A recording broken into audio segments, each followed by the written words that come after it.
नमस्कार, स्वागत है आपका खबर एचपी में। तो आइए जानते हैं हिमाचल के हर छोटे बड़े शहर से जुड़े 30 फटाफट बड़ी खबरों को। इससे पहले यदि आप वीडियो को लाइक नहीं किए हैं तो लाइक कर दीजिए और चैनल में नए तो चैनल को सब्सक्राइब कर लीजिए। और आप वीडियो को कहां से देख रहे हैं कमेंट बॉक्स में हमें जरूर बताइए।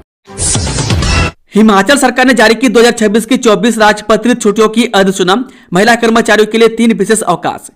हिमाचल प्रदेश सरकार ने वर्ष 2026 के लिए 24 राजपत्रित अवकाशों की सूची जारी की है। सामान्य प्रशासन विभाग ने इस बारे में अधिसूचना जारी की है। महिला कर्मचारियों के लिए रक्षाबंधन, करवा चौथ और भाई दूज पर 3 विशेष अवकाश घोषित किए गए हैं। जिलों को स्थानीय अवकाश घोषित करने का अधिकार दिया गया है। बता दें कि महिला कर्मचारियों के लिए 3 विशेष अवकाश, जिनमें 28 अगस्त को रक्षाबंधन, 29 अक्टूबर को करवा चौथ और 11 नवंबर को भाई दूज शामिल है। यह अवकाश अधिनियम 1881 की धारा 25 के अंतर्गत मान्य होंगे और दैनिक वेतन भोगी महिला कर्मचारियों पर भी लागू होंगे।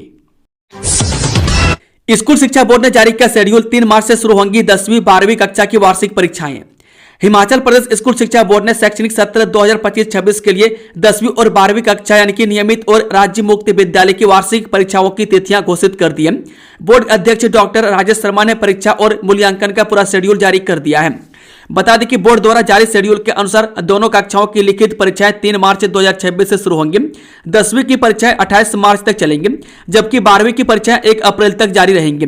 सभी परीक्षाएं प्रातःकालीन सत्र में सुबह 9:45 बजे से दोपहर 1 बजे तक आयोजित की जाएंगी।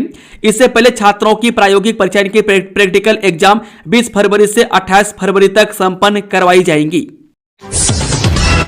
विधानसभा में आएंगे 8 महत्वपूर्ण संशोधन विधेयक। तपोवन में बुधवार से शुरू होने वाले शीतकालीन सत्र के दौरान 8 महत्वपूर्ण संशोधन विधेयक पेश किए जाएंगे। यह जानकारी विधानसभा अध्यक्ष कुलदीप सिंह पठानिया ने दी।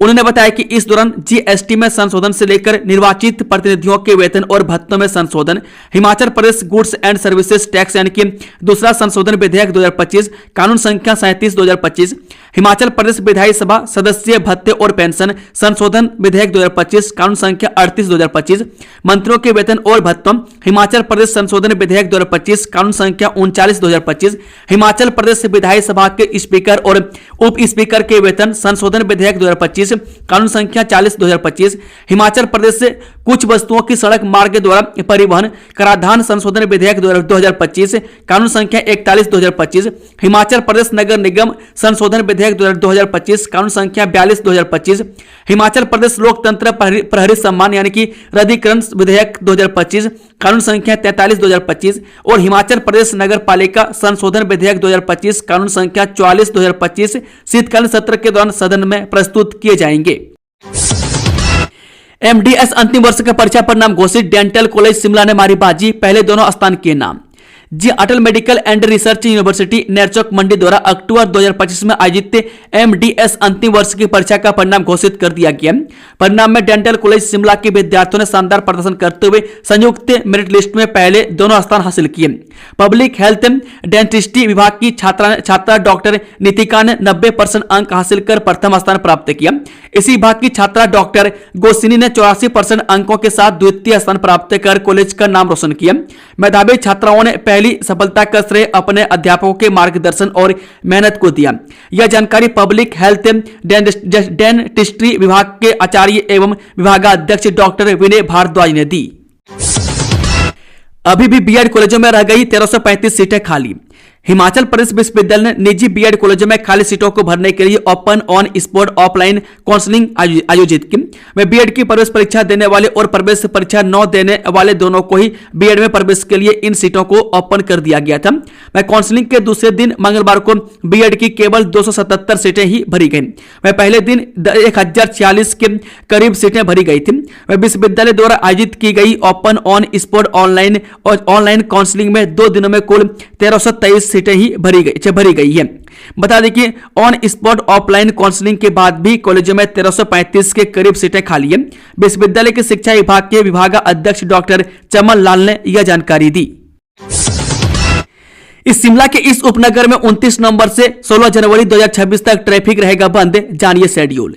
जी हां, शिमला जल प्रबंधन निगम की ओर से पाइपलाइन बिछाने के कार्य के चलते शहर के विभिन्न लिंक रोड पर नई ट्रैफिक व्यवस्था लागू करने को लेकर जिला दंडाधिकारी शिमला अनुपम कश्यप ने आदेश जारी किए, जिसके अनुसार शिमला जिले के ढली उपनगर में 29 नवंबर से 16 जनवरी 2026 तक विभिन्न लिंक सड़कों पर यातायात बंद रहेगा। आदेश के अनुसार इंजीनियर सह अतिरिक्त महाप्रबंधक यानी कि WUD शिमला जल प्रबंधन निगम लिमिटेड द्वारा पाइपलाइन कार्य को करने के लिए विभिन्न सड़कों को बंद करने का अनुरोध किया गया। जिला दंडाधिकारी ने व्हीकल एक्ट 1988 के सेक्शन 115 बॉडी और 117 के तहत 29 नवंबर 2025 से 16 जनवरी 2026 तक विभिन्न लिंक सड़कों पर गाड़ियों का ट्रैफिक बंद करने के आदेश जारी किए हैं। हिमाचल के इन क्षेत्रों में घने कोहरे का येलो अलर्ट जानिए अगले 48 घंटे आपके जिले में कैसा रहेगा मौसम। हिमाचल प्रदेश में फिलहाल बारिश और बर्फबारी के आसार नहीं दिख रहे हैं। इसके बावजूद प्रदेश के विभिन्न जिलों में कड़ाके की ठंड पड़ने लगी है। मौसम विभाग ने घना कोहरे को लेकर कुछ क्षेत्रों में येलो अलर्ट जारी किया है। आइए जानते हैं आपके जिले में आने वाले 2 से 3 दिनों में मौसम कैसा रहने वाला है। मौसम विभाग केंद्र शिमला के अनुसार इस सप्ताह प्रदेश में मौसम शुष्क रहने की संभावना है। वह भाखड़ा बांध के जलाशय क्षेत्र के कुछ हिस्सों और इसके आसपास एवं बलाघाटी यानी कि मंडी के कुछ हिस्सों में देर रात और सुबह के समय घना कोहरा छाया रहेगा। विधानसभा के बाहर लगे भाजपा भगाओ बेटी बचाओ के नारे, बीजेपी के नेता से लेकर MLA तक यौन शोषण मामले में घिरे। तपोवन में हिमाचल विधानसभा परिसर के बाहर आज सुक्खू सरकार के मंत्रियों और कांग्रेस के विधायकों ने भाजपा के खिलाफ जोरदार विरोध प्रदर्शन किया। हाथों में तख्तियां लेकर कांग्रेस विधायक और मंत्री आज सदन से बाहर आए और सीढ़ियों पर बैठकर मंत्री और विधायकों ने भाजपा भगाओ बेटी बचाओ के नारे लगाए। इस दौरान कैबिनेट मंत्री जगत सिंह नेगी ने कहा, कानून व्यवस्था पर सवाल उठाने वाली भाजपा खुद ही नियमों की धज्जियां उड़ाने का काम कर रही है। विधानसभा के बाहर प्रदर्शन में मंत्री जगत सिंह नेगी, मंत्री चंद्र कुमार, मुख्यमंत्री सुखवंत सिंह सुक्खू की पत्नी और कांग्रेस विधायक कमलेश ठाकुर, विधायक भवानी सिंह पठानिया और लाहौल स्पीति विधायक अनुराधा सहित कई नेता मौजूद रहे। संजौली मस्जिद पर चलेगा बुलडोजर, हिंदू संगठनों की भूख हड़ताल खत्म, नमाज पढ़ने से जुड़े वीडियो पर मचा था बवाल। हिमाचल प्रदेश के शिमला में स्थित संजौली मस्जिद में नमाज पढ़ने को लेकर विवाद खड़ा हो गया था। कोर्ट द्वारा अवैध घोषित की गई मस्जिद में धार्मिक गतिविधि का हिंदू संगठनों ने विरोध जताया था। इतना ही नहीं, संजौली मस्जिद में नमाज को लेकर हिंदू संगठन के प्रदर्शनकारी अनिश्चितकालीन भूख हड़ताल पर बैठ गए थे। इसके बाद यह मामला एक बार फिर से गर्मा गया था। हिंदू संगठनों की उत्तर प्रदेश इकाई ने CM योगी आदित्यनाथ के सामने भी इस मामले को उठाया था। उधर जब हिंदू संघर्ष समिति के बैनर तले दक्षिण पंथी कार्यकर्ताओं ने हिंदुओं से एक खास समुदाय के सदस्यों द्वारा बेची या दी जाने वाली चीजों और सेवाओं का बहिष्कार करने की अपील कर दी। इस पूरे घटनाक्रम के अब प्रशासन ने वादा किया है 29 नवंबर को संयुक्त बैठक के बाद मस्जिद के खिलाफ एक्शन होगा। हिमाचल प्रदेश हाईकोर्ट ने कहा, शाह नहर में अवैध खनन रोकने के लिए कार्रवाई करे पुलिस। हिमाचल प्रदेश हाईकोर्ट ने शाह नहर में खनन माफियाओं की ओर से किए जा रहे अवैध खनन पर पुलिस अधिकारियों को निर्देश दिया है कि वह उपमंडल मजिस्ट्रेट फतेहपुर के अनुरोध पर आवश्यक कदम उठाएं। मुख्य न्यायाधीश गुरमीत सिंह संधावलिया और न्यायाधीश जियालाल भारद्वाज की खंडपीठ ने क्षेत्र में कोई अवैध खनन की गतिविधि न हो, इस पर कड़ी नजर रखने के निर्देश दिए हैं। याचिकाकर्ता की ओर से पेश अधिवक्ता ने कोर्ट को बताया कि शाह नहर पुल के RD नंबर 73, 15 और 79-10 पर बने रास्ते का इस्तेमाल रेत और अल्प खनिजों के अवैध परिवहन के लिए भारी व्यावसायिक वाहनों की ओर से किया जा रहा है। यह सुविधा केवल किसानों के लिए है। पुल पर एक ऊंचाई अवरोधक के गेट लगाया गया था, जिसे खनन माफिया के इशारे पर हटा दिया गया। कोर्ट में पेश की गई तस्वीरों का हवाला देते हुए बताया गया कि पुल से पंजाब राज्य में आसान पहुंच के कारण अब एक गेट लगाया गया। इस मार्ग का उपयोग टैक्स से बचने के लिए भी किया जाता है। मामले की अगली सुनवाई 30 दिसंबर को होगी। कोर्ट ने इन गंभीर आरोपों पर संज्ञान लेते हुए प्रतिवादियों के लिए इस पर आवश्यक निर्देश लेने के लिए समय दिया गया।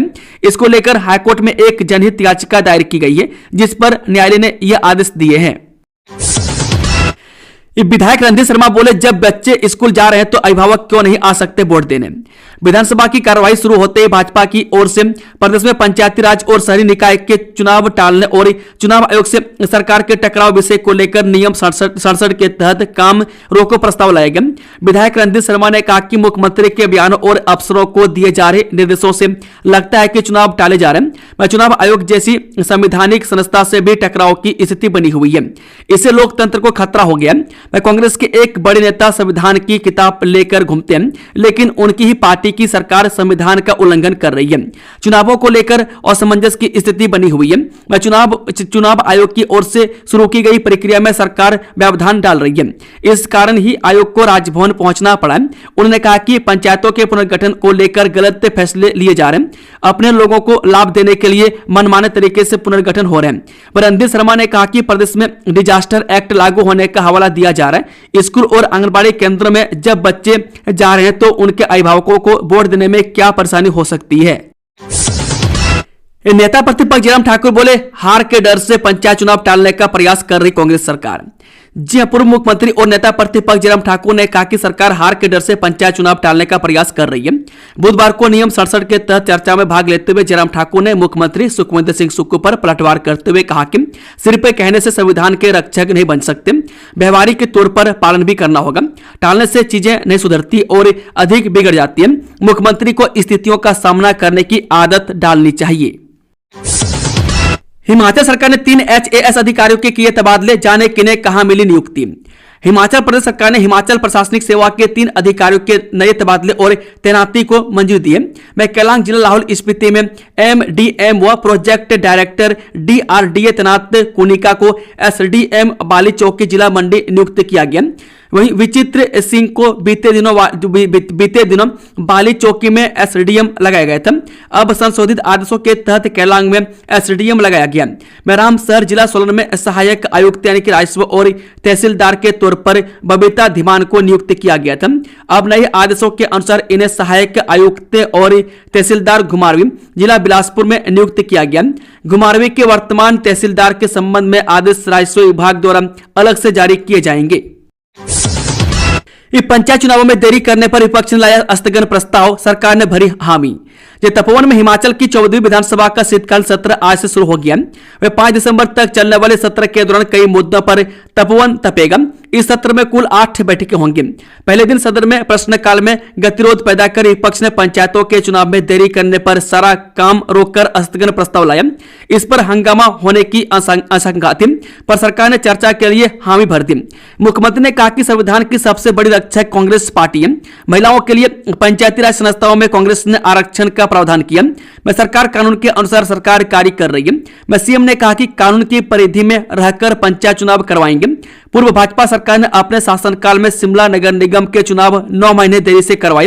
मैं कहा कि भाजपा 5 गुटों में बटी है, इसलिए नेता प्रतिपक्ष जयराम ठाकुर तनाव में रहते हैं। डॉक्टर अमरजीत कुमार शर्मा को मिला स्काउटिंग का सर्वोच्च राष्ट्रीय सम्मान सिल्वर एलिफेंट अवार्ड। जब भारत स्काउट एवं गाइड्स की ओर से उच्च शिक्षा निदेशालय डॉक्टर अमरजीत कुमार शर्मा को प्रदेश में स्काउटिंग आंदोलन में उत्कृष्ट सेवाओं के लिए देश के सर्वोच्च सम्मान सिल्वर एलिफेंट अवार्ड से नवाजा गया। बुधवार को लखनऊ राजभवन में आयोजित विशेष समारोह में राज्यपाल आनंदीबेन पटेल ने डॉक्टर अमरजीत कुमार शर्मा को सम्मानित किया। वर्ष 2018 से राज्य मुख्य आयुक्त के पद पर कार्यरत रहते हुए डॉक्टर शर्मा के नेतृत्व में हिमाचल प्रदेश में स्काउटिंग गतिविधियों का विस्तार हुआ है। मैं छात्रों, स्वयंसेवकों और प्रशिक्षकों को नई दिशा देने, शिविरों के आधुनिकीकरण, प्रशिक्षण कार्यक्रमों के उन्नयन और युवाओं के चरित्र निर्माण पर विशेष ध्यान देने के कारण उनके कार्यों की राष्ट्रीय स्तर पर सराहना की गई है। इन्हीं उपलब्धियों को देखते हुए इन्हें इस प्रतिष्ठित सम्मान के लिए चुना गया। राज्य सचिव डॉक्टर राजकुमार ने कहा कि यह पुरस्कार हिमाचल के लिए गौरव का क्षण है। नेता प्रतिपक्ष जयराम ठाकुर बोले, हार के डर से पंचायत चुनाव टालने का प्रयास कर रही कांग्रेस सरकार। जब पूर्व मुख्यमंत्री और नेता विपक्ष जयराम ठाकुर ने कहा कि सरकार हार के डर से पंचायत चुनाव टालने का प्रयास कर रही है। बुधवार को नियम 67 के तहत चर्चा में भाग लेते हुए जयराम ठाकुर ने मुख्यमंत्री सुखविंदर सिंह सुक्खू पर पलटवार करते हुए कहा कि सिर्फ कहने से संविधान के रक्षक नहीं बन सकते, व्यवहारिक तौर पर पालन भी करना होगा। टालने से चीजें नहीं सुधरती और अधिक बिगड़ जाती है। मुख्यमंत्री को स्थितियों का सामना करने की आदत डालनी चाहिए। हिमाचल सरकार ने 3 HAS अधिकारियों के किए तबादले, जाने किन्हें कहां मिली नियुक्ति।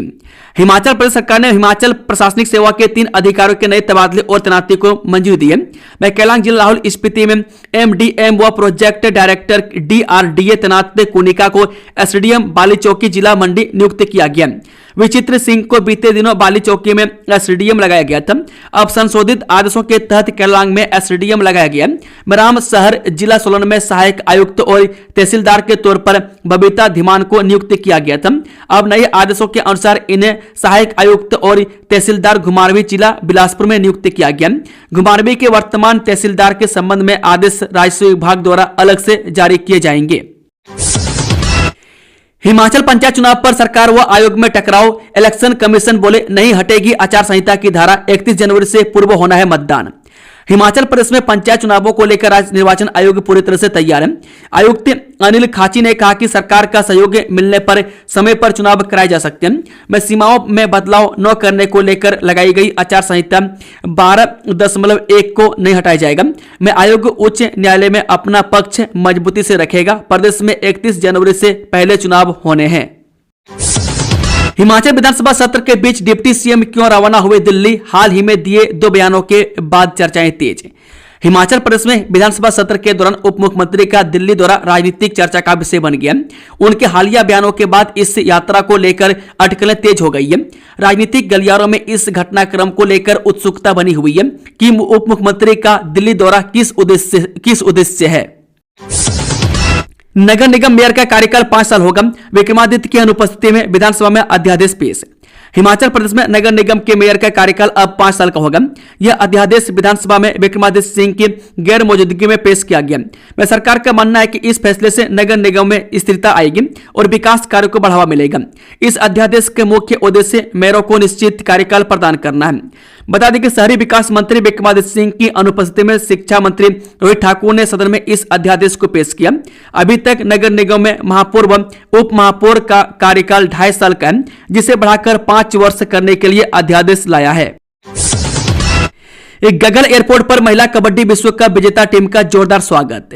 हाल ही में बांग्लादेश के ढाका में खेले गए महिला कबड्डी विश्व कप के फाइनल में चीनी ताइपे को हराकर जीत का खिताब अपने नाम करने वाली भारतीय महिला कबड्डी टीम में शामिल भारतीय खेल प्राधिकरण राष्ट्रीय उत्कृष्टता केंद्र धर्मशाला की हिमाचली खिलाड़ी बुधवार को गगन एयरपोर्ट पहुंची, जहां प्राधिकरण प्रबंधन की ओर से उनका स्वागत किया गया।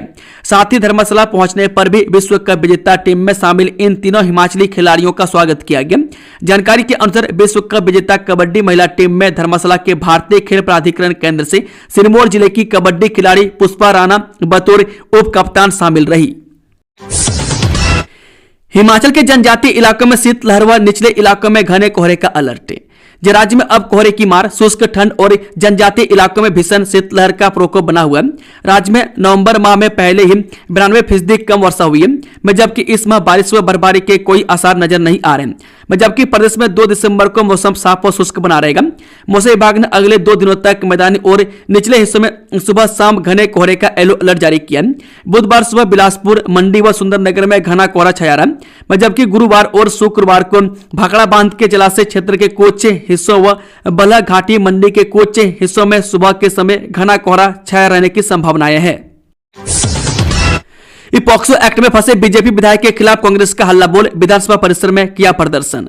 पॉक्सो एक्ट के तहत दर्ज मामले में चुराग के भाजपा के विधायक हंसराज पर युवती की ओर से लगाए आरोपों को लेकर बुधवार को शीतकालीन सत्र के पहले दिन कांग्रेस के विधायक विधानसभा परिसर में धरने पर बैठ गए। इस दौरान कांग्रेस विधायकों ने आरोपी विधायक से इस्तीफे की मांग उठाई। काफी समय तक विधानसभा परिसर में कांग्रेस के विधायकों द्वारा नारेबाजी होती रही। राजस्व मंत्री जगत सिंह नेगी ने कहा कि प्रदेश में कानून व्यवस्था को लेकर भाजपा सवाल उठा रही है, जबकि कानून व्यवस्था को भाजपा खुद खराब कर रही है। अयोध्या में धर्म ध्वजा फहराने पर बागेश्वर धाम गदगद, बोले मुगलों की छाती पर भगवा लहराया, कब्र से उठकर देख ले बाबर, मंदिर वहीं बनाया है। शिवपुरी में बागेश्वर धाम के पीठाधीश्वर पंडित धीरेन्द्र कृष्ण शास्त्री की श्रीमद् भागवत कथा के दूसरे दिन का मंच हिंदुत्व गर्व, राम मंदिर की पूर्णता और राष्ट्रवादी भावनाओं से पूरी तरह सराबोर रहा। पंडित धीरेन्द्र कृष्ण शास्त्री ने अपने उद्बोधन की शुरुआत अयोध्या में देश के प्रधानमंत्री मोदी द्वारा राम मंदिर पर धर्म ध्वजा फहराने के ऐतिहासिक क्षण का उल्लेख करते हुए की। धीरेन्द्र शास्त्री ने कहा कि मुगलों की छाती पर भगवा लहराया, कब्र से उठकर देख ले बाबर, मंदिर वहीं बनाया है। उन्होंने आगे कहा कि जहां कभी हरे झंडे की योजना बनाई जाती थी, आज वहां भगवा लहरा रहा है। मथुरा जन्मभूमि विवाद पर उन्होंने स्पष्ट कहा, कृष्ण लाला हम आएंगे, मंदिर वहीं बनाएंगे, जिन्हें दिक्कत हो वो खिसक लें। ढली क्षेत्र में इस दिन तक ट्रैफिक रहेगा बंद, जाने नया शेड्यूल।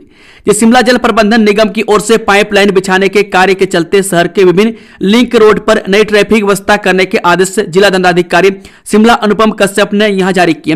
में जारी आदेश अनुसार इंजीनियर सह अतिरिक्त महाप्रबंधक शिमला जल प्रबंधन निगम लिमिटेड द्वारा इस कार्य को करने के लिए विभिन्न सड़कों को बंद करने का अनुरोध किया गया है।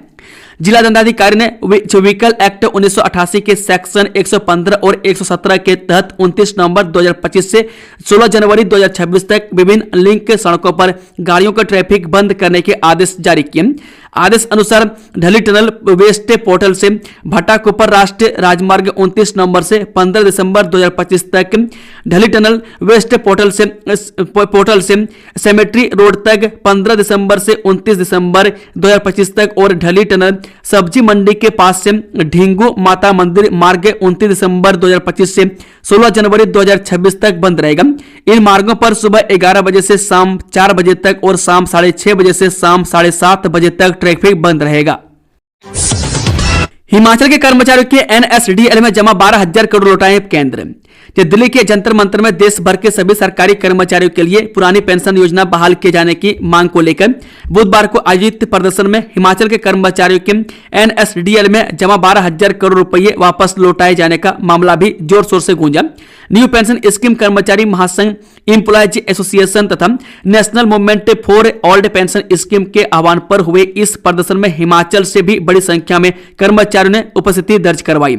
इस मौके पर अपने संबोधन में एनपीएस कर्मचारी महासंघ के प्रदेश अध्यक्ष प्रदीप ठाकुर ने कहा कि हिमाचल में राज्य सरकार ने ओपीएस लागू कर एक ऐतिहासिक कदम उठाया, लेकिन एनएसडीएल द्वारा कर्मचारियों व पेंशन की कर्मचारियों व राज्य की जमा 12,000 करोड़ रुपए की राशि को वापस नहीं किया जा रहा, जो कि अत्यंत अन्यायपूर्ण और अस्वीकार्य है। उन्होंने कहा कि केंद्र सरकार इस मसले का सर्वोच्च प्राथमिकता पर समाधान करें। ईश्वर घाट में तंबाकू उत्पादों की बिक्री को लेकर फ्लाइंग स्क्वाड की दुकानों में दबिश, नियमों की अनदेखी पर कटे चालान। नगर पंचायत स्वारघाट में बुधवार को प्रशासन ने तंबाकू उत्पादों की बिक्री को लेकर सख्त रुख अपनाया। बीएमओ श्री नैना देवी जी, डॉक्टर आलोक सिंगला, तहसीलदार संजीव प्रभाकर और खाद्य एवं सुरक्षा अधिकारी खगेंद्र सिंह के नेतृत्व में खंड स्तरीय फ्लाइंग स्क्वाड ने स्वारघाट के अपर और लोअर बाजार में औचक निरीक्षण किया। इस दौरान कोटपा अधिनियम की धारा 4 के तहत लोगों के चालान भी काटे गए हैं। पूर्व सैनिक के साथ हो गया बड़ा खेल, मोटे मुनाफे के लालच में गवाई 14,71,000 रुपये। हिमाचल प्रदेश के चंबा जिले में साइबर ठगी का एक बड़ा मामला सामने आया, जहां छात्रों ने एक पूर्व सैनिक को ऑनलाइन निवेश के नाम पर 14,71,192 रुपये का चूना लगा दिया। वह पीड़ित ने इसकी शिकायत पुलिस में दर्ज करवाई है। पुलिस ने चंबा सदर थाना में मामला दर्ज कर जांच शुरू कर दी है और साइबर सेल की मदद ली जा रही है। हिमाचल सरकार ने उम्र कैद की सजा काट रहे 4 कैदियों को किया रिहा। हिमाचल प्रदेश सरकार की समय से पहले रिहा नीति के तहत नाहन की मॉडल सेंट्रल जेल से उम्र कैद की सजा काट रहे 4 कैदियों को रिहा कर दिया गया। मैं जेल प्रशासन ने पुष्टि की है कि उम्र कैद की सजा काट रहे 6 कैदियों के लिए सिफारिशें राज्य सजा समीक्षा बोर्ड को भेजी गई थी, क्योंकि उन्होंने 14 वर्ष की सजा पूरी कर ली है और जेल में उनका आचरण संतोषजनक रहा। मैं जेल अधिकारियों के अनुसार समय से पहले रिहाई की सिफारिश केवल उन्हीं उम्र कैद के कैदियों के लिए की जाती है मैं जिन्होंने न्यूनतम 14 वर्ष की सजा काट ली हो और जेल में उनका आचरण अच्छा रहा हो। इस बार नाहन जेल से ऐसे 6 कैदियों के नाम राज्य सजा समीक्षा बोर्ड को भेजे गए थे। 41 शैक्षणिक संस्थानों में नशे की तलाश, मुख्यमंत्री के आह्वान के बाद नशे के खिलाफ पुलिस ने छेड़ा विशेष अभियान।